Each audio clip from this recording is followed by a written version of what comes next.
வணக்கம். Welcome to treasure time. இன்றைக்கி நம்ம பார்க்க போகிறது ஒரு குட்டி கதை. ஒரு கிராமத்தில் 2 பேர் புதிதாக முட்டைக்கடை திறக்க விரும்பினர்.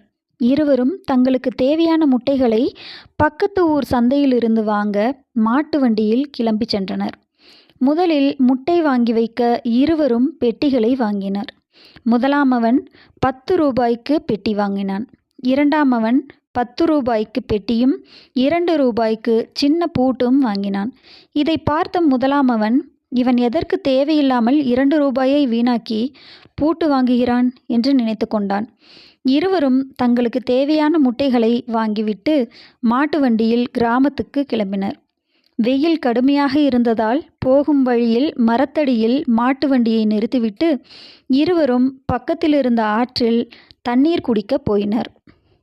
தண்ணீர் குடித்துவிட்டு திரும்பி வரும்போது குரங்குகள் பூட்டு போடாத பெட்டியை திறந்து முட்டைகளை எடுத்து வீசி நாசமாக்கி கொண்டிருந்தன.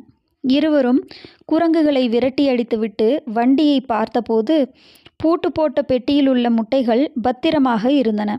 பூட்டு போடாத பெட்டியில் இருந்த பாதி முட்டைகள் உடைக்கப்பட்டிருந்தன. அதை பார்த்த முதலாமவன், ஒரு சிறிய பூட்டு போட்டிருந்தால் நமது முட்டைகளும் பத்திரமாக இருந்திருக்குமே என்று வருத்தப்பட்டான். சின்ன சின்ன விஷயங்களில் கவனமாக இருங்கள்.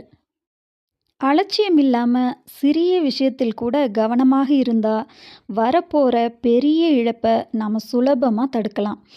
இதை நான் பொருட்களுக்கு மட்டும் சொல்லலை.